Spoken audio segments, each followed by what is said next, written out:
ಯಡೂರಿನ ಶ್ರೀ ವೀರಭದ್ರೇಶ್ವರ ದೇವಸ್ಥಾನ ವೀರಶೈವ ಆಗಮ ಪದ್ಧತಿಗೆ ಅನುಗುಣವಾಗಿ ಪೂಜಾ ಕೈಂಕರ್ಯಗಳನ್ನು ಮೊದಲಿನಿಂದಲೂ ಕೂಡ ನಡೆಸಿಕೊಂಡು ಬರಲಾಗ್ತಾ ಇದೆ.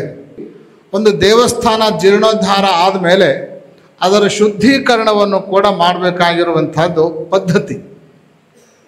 ಆ ಶುದ್ಧೀಕರಣದ ಪದ್ಧತಿ ಕೂಡ ಅದು ವೀರಶೈವ ಆಗಮ ಪದ್ಧತಿಗೆ ಅನುಗುಣವಾಗಿಯೇ ನಡಿಬೇಕಾಗಿರುವಂಥದ್ದು. ಆ ಪದ್ಧತಿಗೆ ಅನುಗುಣವಾಗಿ ಮಾಡುವಂತಹ ವಿಧಿ ಏನಿದೆ ಅಂತ ಕೇಳಿದರೆ ಅದನ್ನು ಮಹಾಸಂಪ್ರೋಕ್ಷಣ ಅಥವಾ ಮಹಾಕುಂಭಾಭಿಷೇಕ ಅಂತ ಕರೀತಾರೆ.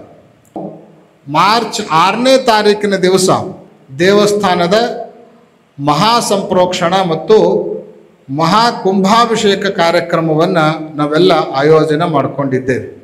ಯೋಗ ಸಂಕ್ರಮಣಕ್ಕೆ ಹೊಂದಿಕೊಂಡೇ ಈ ವರ್ಷದ ಜಾತ್ರಾ ಕಾರ್ಯಕ್ರಮನೂ ಕೂಡ ಬರ್ತಾ ಇದೆ. 15ನೇ ತಾರೀಕಿನಿಂದ 18ನೇ ತಾರೀಕಿನವರೆಗೆ ಶ್ರೀ ವೀರಭದ್ರೇಶ್ವರನಿಗೆ ಪ್ರತಿದಿನ ಲಕ್ಷ ಬಿಲ್ವಾರ್ಚನೆ ಕಾರ್ಯಕ್ರಮ.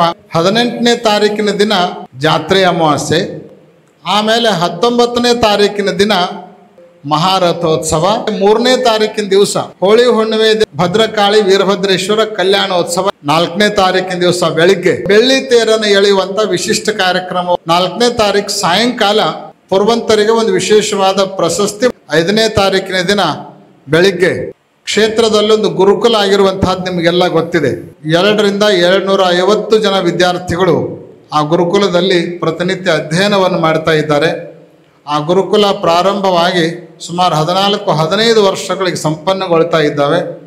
ಹಳೆಯ ವಿದ್ಯಾರ್ಥಿಗಳನ್ನೆಲ್ಲ ಕರೆದು ಆ ಗುರುಕುಲದ್ದೇ ಒಂದು ವಾರ್ಷಿಕೋತ್ಸವ 5ನೇ ತಾರೀಕಿನ ದಿನ ಸಾಯಂಕಾಲ ಔಸೆಯ ಗುರುಬಾಬಾ ಮಹಾರಾಜ ಅವರ ಚಕ್ರಿ ಭಜನವನ್ನು 6ನೇ ತಾರೀಕಿನ ದಿನ ಬೆಳಿಗ್ಗೆ ನಸುಕಿನಲ್ಲೇನೆ ನದಿಯ ದಂಡೆಗೆ ಹೋಗಿ ಕುಂಭಗಳನ್ನು ಪೂಜೆ ಮಾಡಿ ಅನೇಕ ತಾಯಂದಿರರ ಕುಂಭಮೇಳ ಕಾರ್ಯಕ್ರಮವನ್ನು ಕೂಡ ನಾವು ಹಮ್ಮಿಕೊಳ್ತಾ ಇದ್ದೇವೆ. ಎಲ್ಲ ತಾಯಂದಿರಿಗೂ ಕೂಡ ಮುಕ್ತವಾದ ಅವಕಾಶವನ್ನು ಕಲ್ಪಿಸಿಕೊಟ್ಟು 5,000 ಜನ ತಾಯಂದಿರು ಪೂಜೆ ಮಾಡಿ ತಂದಿರುವಂಥ ಕುಂಭದ ಅಭಿಷೇಕವನ್ನು ಎಲ್ಲ ಗೋಪುರಗಳ ಮೇಲೆ ಮಾಡಿ ಮಹಾಸಂಪ್ರೋಕ್ಷಣ ಕಾರ್ಯ ಅದು 6ನೇ ತಾರೀಕಿನ ದಿವಸ ಮಧ್ಯಾಹ್ನದವರೆಗೆ ಸಂಪನ್ನಗೊಳ್ತದ ಅನ್ನುವಂಥದ್ದನ್ನು ಈ ಸಂದರ್ಭದಲ್ಲಿ ತಮಗೆಲ್ಲ ತಿಳಿಯಪಡಿಸ್ತಾ 6ನೇ ತಾರೀಕಿನ ದಿವಸ ಸಾಯಂಕಾಲ ಲಕ್ಷ ದೀಪೋತ್ಸವ ಕಾರ್ಯಕ್ರಮ, ಕೃಷ್ಣಾರತಿಯನ್ನು ನೆರವೇರಿಸಿ ಈ ಕಾರ್ಯಕ್ರಮವನ್ನು ಸಮಾರೋಪಗೊಳಿಸಬೇಕು ಅನ್ನುವಂತಹ ಒಂದು ಯೋಜನೆಯನ್ನು ಹಾಕಿಕೊಳ್ಳಲಾಗಿದೆ. ಈ ಎಲ್ಲ ಕಾರ್ಯಕ್ರಮಗಳು ಅಂದರೆ 14 ಜನವರಿಯಿಂದ ಪ್ರಾರಂಭಗೊಂಡು 6ನೇ ತಾರೀಕು ಮಾರ್ಚದವರೆಗೆ ಒಟ್ಟು 51 ದಿನಗಳ ಸುದೀರ್ಘವಾಗಿರುವಂಥ ಈ ಕಾರ್ಯಕ್ರಮ ಇದೆ.